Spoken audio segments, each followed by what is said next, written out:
Bonjour à tous. Yes, vous m'entendez, ça marche. Bon, merci à l'équipe du musicien qui nous a guidés ce matin dans ce temps de louange. Merci à Rodrigo pour son témoignage. Alors, vous l'avez compris, ce matin, on est sur le thème des repas. Samuel nous a fait une belle introduction sur les petits déjeuners habituels chez lui. On n'a pas tous les mêmes rituels. Et c'est pas fini.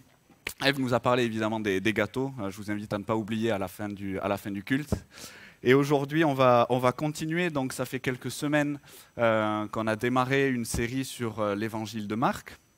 La semaine dernière, Julien nous a parlé de ce passage où Jésus guérit une pauvre femme atteinte d'hémorragie et il guérit dans la foulée la fille d'un responsable de la synagogue.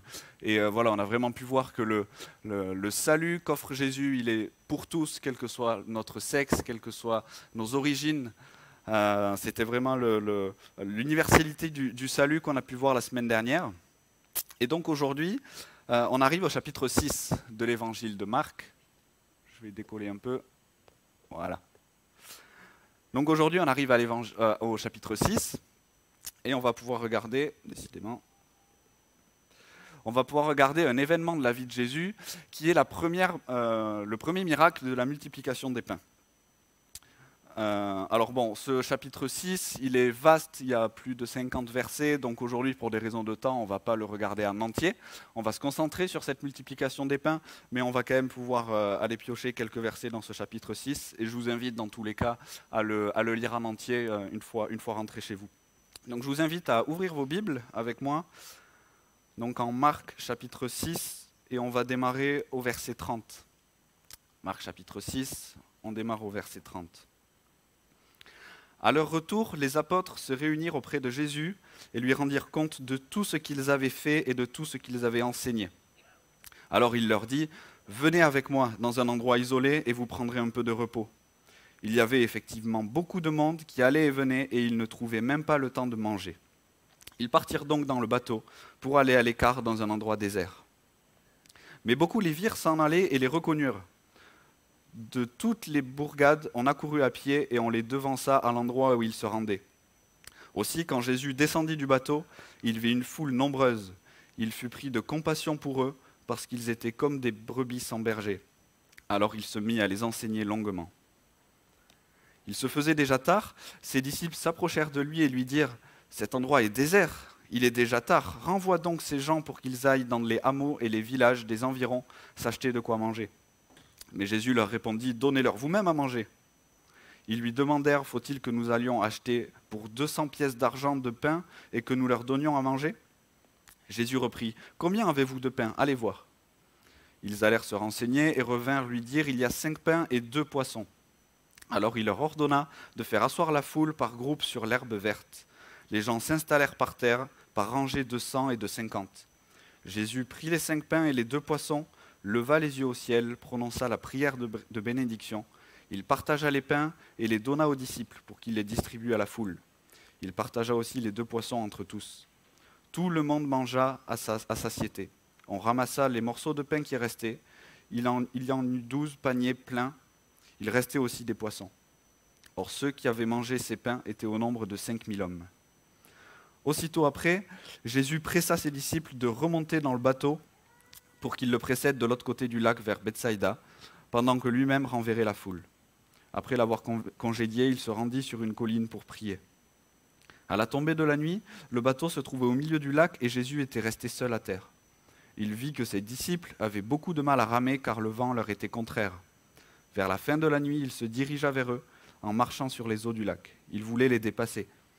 Mais quand ils le virent marcher ainsi sur l'eau, ils crurent que c'était un fantôme et se mirent à pousser des cris. En effet, tous l'avaient aperçu et ils étaient pris de panique. Aussitôt, il se mit à leur parler. « Rassurez-vous, leur dit-il, c'est moi, n'ayez pas peur. » Puis il monta près d'eux dans le bateau, le vent tomba et ils en furent frappés de stupeur. Car ils n'avaient pas compris ce qui s'était passé au sujet des pains, leur intelligence était aveuglée. La traversée achevée, ils touchèrent terre à Génézareth, où ils amarrèrent le bateau. Comme ils en descendaient, les gens accoururent aussitôt, et Jésus et parcoururent toute la région pour annoncer sa venue. Il lui amenait les malades sur des brancards dès qu'ils apprenaient son arrivée quelque part. Partout où il se rendait, dans les villages, les villes, les campagnes, ils apportaient les malades sur les places publiques et les suppliaient de leur permettre de toucher ne serait-ce que la frange de son vêtement. Et tout ce qui l'a touché était guéri. Alors la question qu'on va se poser aujourd'hui, c'est en quoi, pour nous, en 2022 à Toulouse, ce texte de la multiplication des pains va nous apprendre quelque chose sur Jésus. Alors on sait que l'objectif de Marc, on l'a vu maintenant dans son évangile, c'est de nous faire comprendre qui est Jésus, c'est de nous révéler petit à petit différents aspects de Jésus. Et donc on va voir aujourd'hui ce que ce passage peut nous apprendre.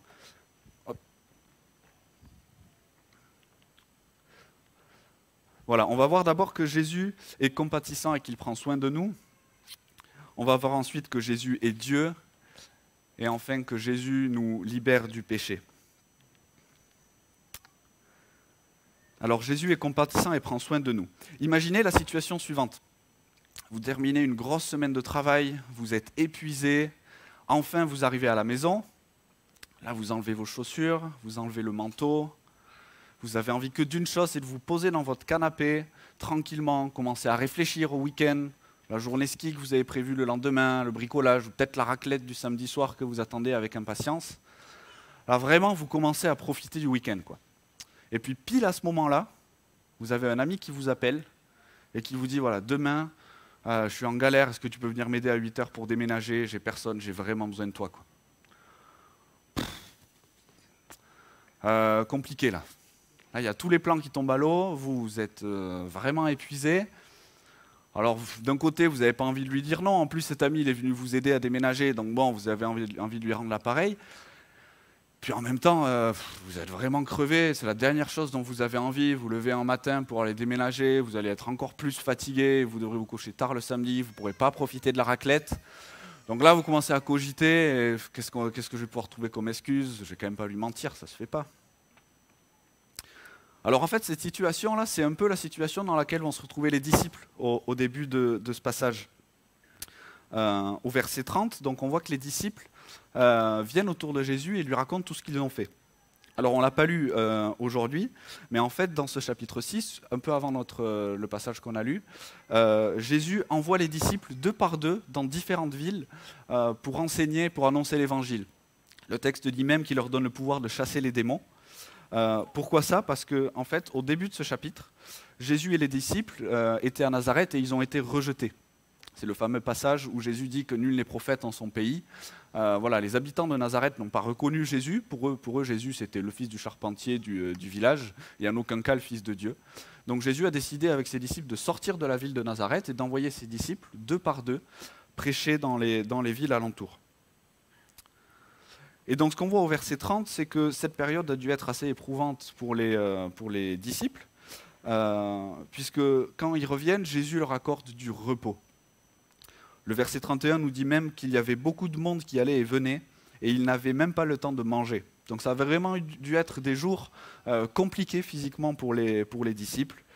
Et donc ce qu'on voit, c'est que Jésus leur dit « Ok les gars, là vous avez bossé, on va prendre du repos, on va se reposer pendant un moment. » Et donc au verset 32, les disciples et Jésus montent dans la barque et se dirigent vers un endroit calme pour se reposer. Mais il y a un problème. Le problème, c'est que quand ils arrivent à l'endroit en question où ils sont censés se reposer, ben en fait, il y a encore une grande foule qui les attend parce qu'il les a reconnus et donc la foule a précédé Jésus et les disciples.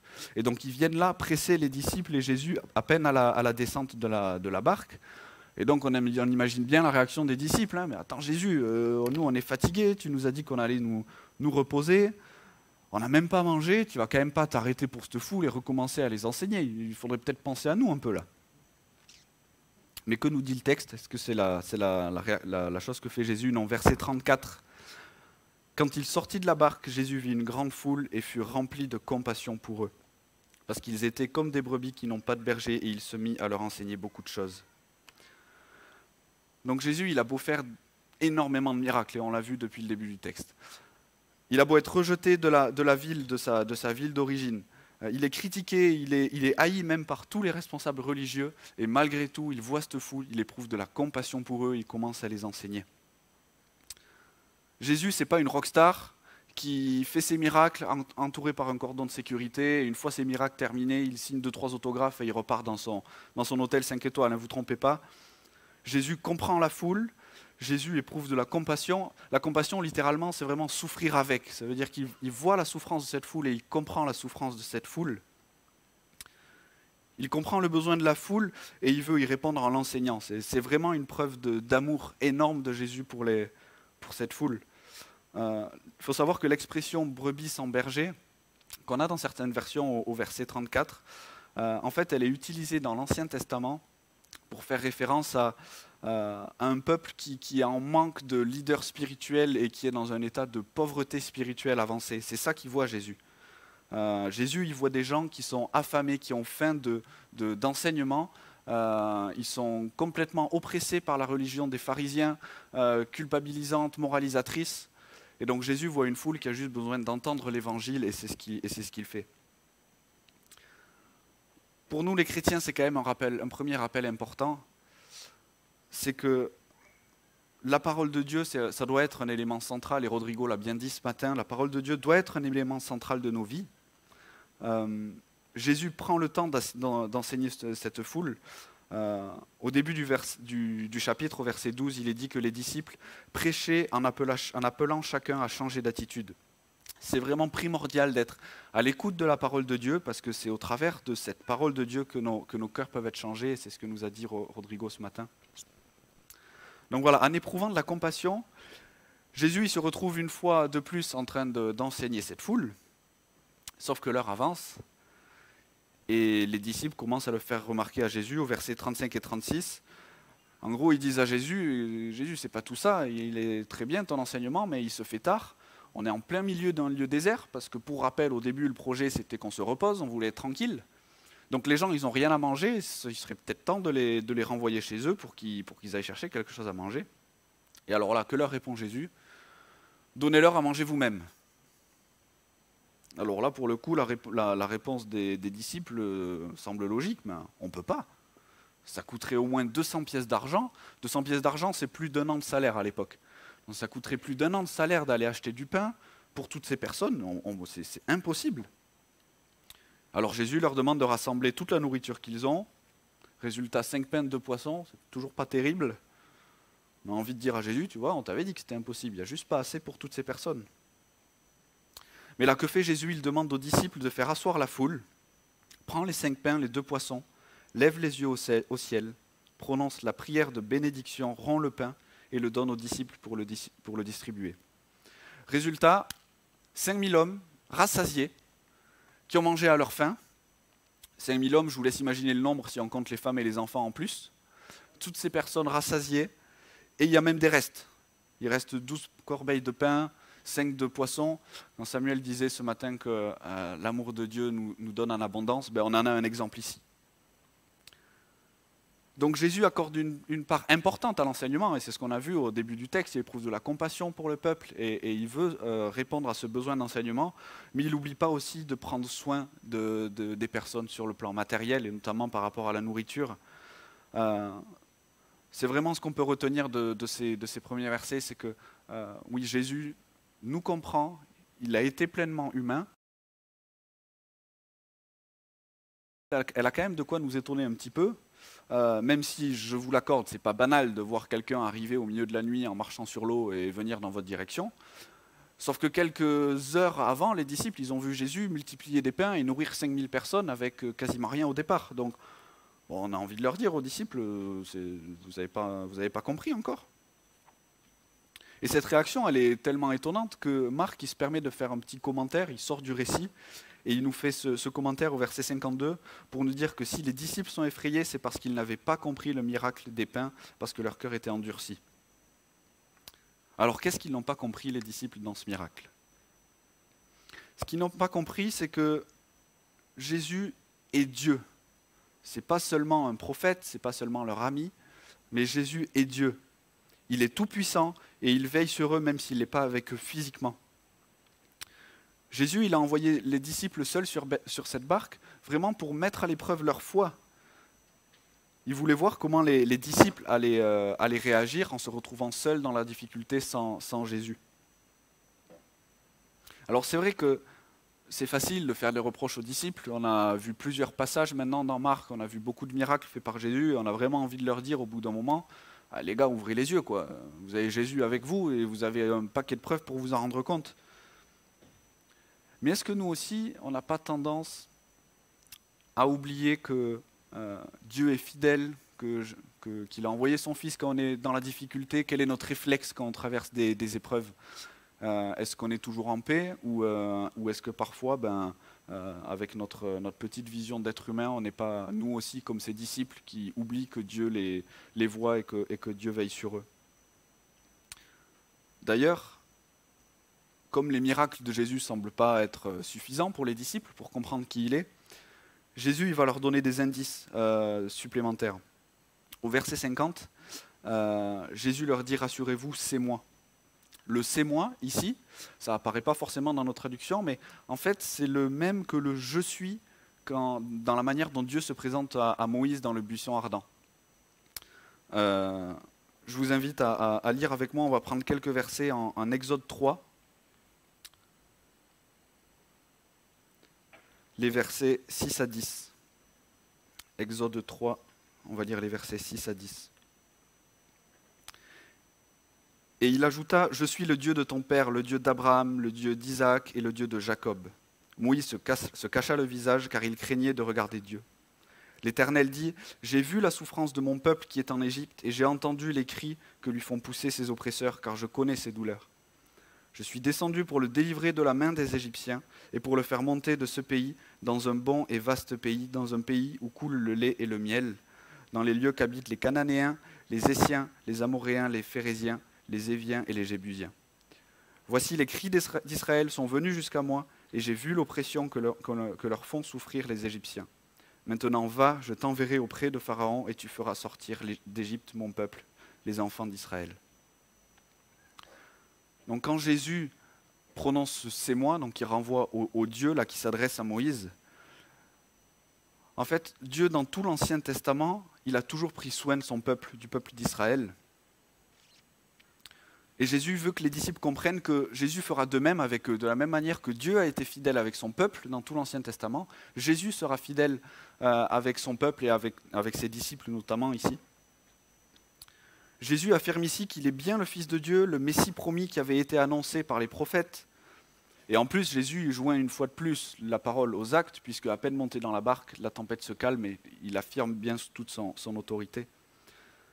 Donc en fait, ce passage, il résume assez bien la principale différence qu'il va y avoir entre toutes les religions du monde, quelles qu'elles soient, où en fait ces religions, c'est une suite d'interdits et de devoirs qui vont vous permettre d'espérer obtenir la faveur d'un Dieu. Et puis la foi chrétienne qui repose en réalité sur une relation entre un peuple et son Dieu. Et tout ça qui se matérialise par l'amour de Dieu pour son peuple. Ésaïe 41, verset 10, « Ne crains rien car je suis avec toi. Ne promène pas des regards inquiets car je suis ton Dieu. Je te fortifie, je viens à ton secours, je te soutiens de ma droite triomphante. » Jésus veut rassurer ses disciples sur le fait que même s'il n'est pas avec eux physiquement, il veille sur eux et peut intervenir à tout moment, quelles que soient les circonstances. Et c'est encore vrai aujourd'hui. Même si Jésus n'est pas présent avec nous physiquement aujourd'hui, il est encore au contrôle et rien de ce qui se passe sur cette terre n'échappe à son autorité. Donc même si les vents nous sont contraires, même si on traverse des difficultés, restons fermement attachés à Dieu car il veut prendre soin de nous en toutes circonstances. Alors à ce stade, on est encouragé par la découverte de ces aspects de l'identité de Jésus, ce Dieu si puissant qui vient au secours de ses disciples. Mais voilà, encore une fois, on a toujours envie de dire aux disciples, et on verra par la suite que ce n'est pas fini, mais vraiment réveillez-vous, et vous avez avec vous le Dieu de l'univers. Mais on va revenir sur ce commentaire de Marc au verset 52, qui nous montre ce que les disciples n'ont pas compris. Ce que les disciples n'ont pas compris, c'est la raison de la venue de Jésus sur la terre, et ça va être notre troisième point.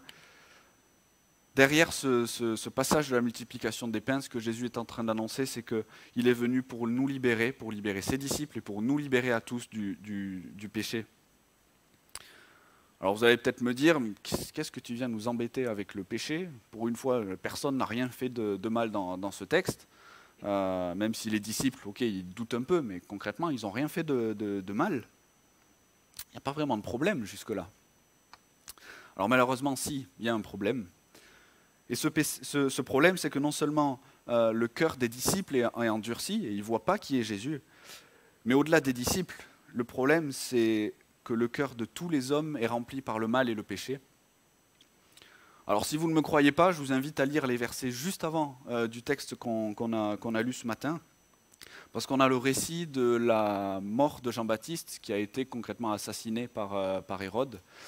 Et dans ces quelques versets, je pense que vous aurez une bonne image de ce que peut être le cœur humain quand il est dirigé par l'orgueil et par le péché. Et Marc, en fait, en associant ces deux histoires, donc celle de la mise à mort de Jean-Baptiste et derrière celle de la multiplication des pains, il veut mettre en évidence vraiment la différence qu'il y a entre la noirceur du cœur de l'homme, le mal dans lequel le péché peut nous faire tomber, et en face, l'amour immense de Dieu pour ses enfants au travers de ce que fait Jésus. Alors ça vous a peut-être pas sauté aux yeux, mais en fait il y a beaucoup de similitudes entre le texte qu'on a lu sur la multiplication des pains et la fuite du peuple d'Israël et l'exode du peuple d'Israël pour fuir les Égyptiens. Les Israélites, ils souffraient de l'oppression de l'Égypte. Ils étaient esclaves et donc ils étaient vraiment oppressés par les Égyptiens. De la même manière qu'on l'a vu au début, cette foule, elle est vraiment oppressée par une religion qui est oppressante aussi et manipulatrice, etc. Dieu, tout au long de l'Exode, il a fait énormément de miracles. Évidemment, le plus connu, c'est l'ouverture de la mer Rouge qui permet au peuple de s'échapper. Tout l'Exode du peuple égyptien a été marqué par un nombre important de miracles, tout comme Jésus a accompli énormément de miracles. On a même la mention de l'herbe verte au verset 39 de notre passage, en fait, qui nous renvoie à des passages de l'Ancien Testament. Le psaume 23, par exemple. L'Éternel est mon berger, je ne manquerai de rien. Il me fait reposer dans de verts pâturages. Il me dirige près des eaux paisibles. En fait, il y a énormément de parallèles entre l'Ancien Testament, l'Exode du peuple et les miracles de Jésus ici. Évidemment, ce n'est pas un hasard. Ce que les disciples n'ont pas compris, c'est que Jésus, il n'est pas venu uniquement pour nourrir et guérir sur un plan physique, mais Jésus, il est surtout venu pour nous nourrir sur un plan spirituel. Rappelez-vous l'épisode qu'on a vu il y a quelques semaines du paralytique qu'on fait descendre par le toit pour obtenir la guérison. Et la première chose que lui dit Jésus, c'est tes péchés sont pardonnés. Et derrière, Jésus le guérit pour attester justement qu'il a l'autorité de pardonner les péchés.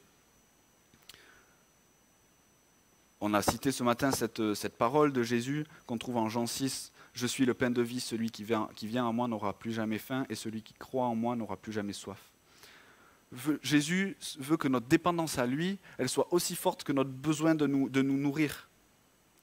Si nous ne mangeons pas, nous mourrons. Jusque-là, on est à peu près tous d'accord.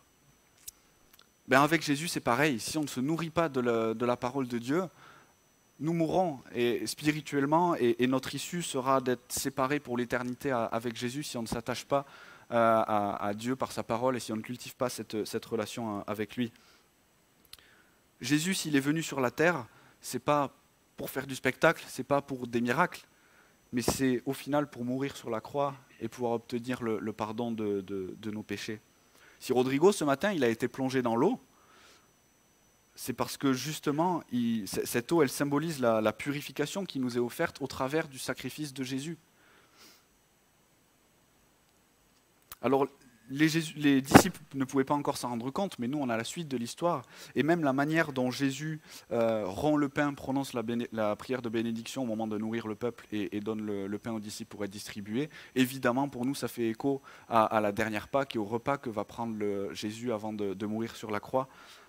Tout ça, c'est des indices pour nous rappeler qu'il y a du sensationnel dans le texte qu'on a lu, il y a le miracle, il y a tout ce qui est visible, mais ce n'est pas pour ça que Jésus est vraiment venu. S'il est venu, c'est parce qu'il veut nettoyer nos cœurs, il a été jusqu'à donner sa vie pour ça,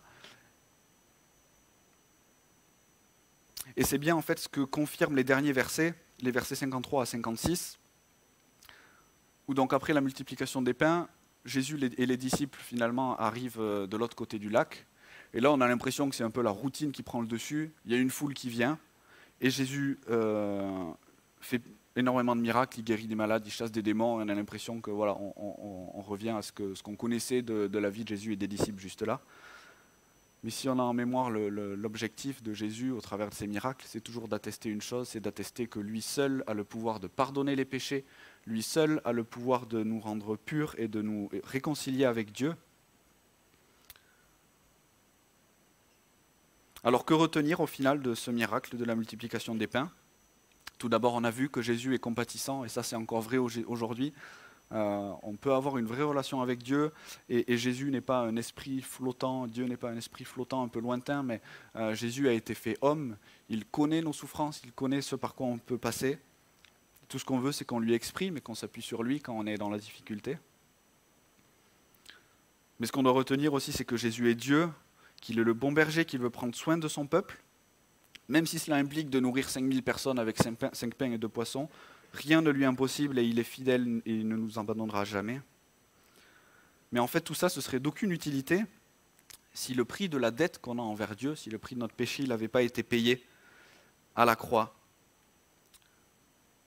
Notre cœur, il est fondamentalement mauvais, et si on est honnête, on sait très bien que dans nos vies, il y a beaucoup de choses qui ne plaisent pas à Dieu. Et c'est pour ça que Jésus est venu sur la terre, c'est pour payer ce prix-là et nous permettre d'être réconciliés, de nous remettre en relation avec Dieu, et au-delà de ça même d'être appelés ses enfants. Alors si ce matin vous avez déjà donné votre vie à Jésus, ben rappelez-vous que parfois, comme les disciples, Jésus nous met à l'épreuve dans la vie. Le but, comme on l'a vu aujourd'hui, c'est qu'on soit toujours plus dépendant de Dieu, qu'on soit toujours plus proche de lui, qu'on cultive une vraie relation avec lui. Et des fois, ça implique de nous mettre à l'épreuve et de voir comment on réagit quand on est dans la difficulté. Donc lorsqu'on doute, lorsqu'on on souffre, soyons vraiment assurés que Dieu est grand, Dieu est compatissant et le sacrifice de Jésus est parfait. Donc oui, il saura nous pardonner à chaque fois qu'on tombe. Et si aujourd'hui vous n'avez pas encore donné votre vie à Jésus, vous n'avez pas encore accepté que Jésus est votre Sauveur et Seigneur, sachez que Jésus il est venu sur la terre aussi pour vous. Il n'est pas venu chercher des gens qui connaissent la Bible par cœur, il n'est pas venu chercher des gens avec une vie en apparence parfaite. La Bible dit que Jésus est venu chercher des gens qui ont faim, des gens qui sont malades. Jésus est déjà mort, il est aussi ressuscité, c'est un fait. Donc la mort est déjà vaincue. Et tout ce que vous avez à faire, c'est reconnaître votre état de pécheur et demander à Dieu de vous aider à changer d'attitude, comme ce que prêchaient les disciples, afin qu'un jour, nous soyons tous réunis dans le royaume de Dieu pour le remercier de son amour immense qui nous a rachetés. Prions. Père éternel, merci parce qu'au travers de ce texte ce matin, tu nous révèles, tu nous rappelles qui tu es. Merci pour ta bonté, ta compassion avec nous. Merci parce que tu n'es pas un Dieu lointain, mais tu es un Dieu qui nous connaît, qui connaît nos besoins. Merci pour la venue de Jésus sur la terre, pour son sacrifice à la croix, sans quoi on ne mériterait même pas de nous présenter devant toi, et tout ce qu'on mériterait, c'est une condamnation éternelle. Merci pour Rodrigo encore ce matin, qui est la preuve vivante que tu es encore à l'œuvre aujourd'hui en 2022. Pardon pour notre rébellion, pardon pour notre facilité à douter de toi, ou en tout cas à ne pas te mettre à la première place dans nos vies. Aide-nous à mieux comprendre qui tu es, Père, s'il te plaît, et à cultiver une vraie relation personnelle avec toi. Aide-nous à lire ta parole et de manière régulière, et aide-nous vraiment à progresser jour après jour, pour qu'on puisse affermir notre foi et te laisser la première place dans nos vies. Merci encore pour ce temps de réunion qu'on a eu ce matin, et je prie que ta parole fasse son œuvre dans nos cœurs à tous. Amen.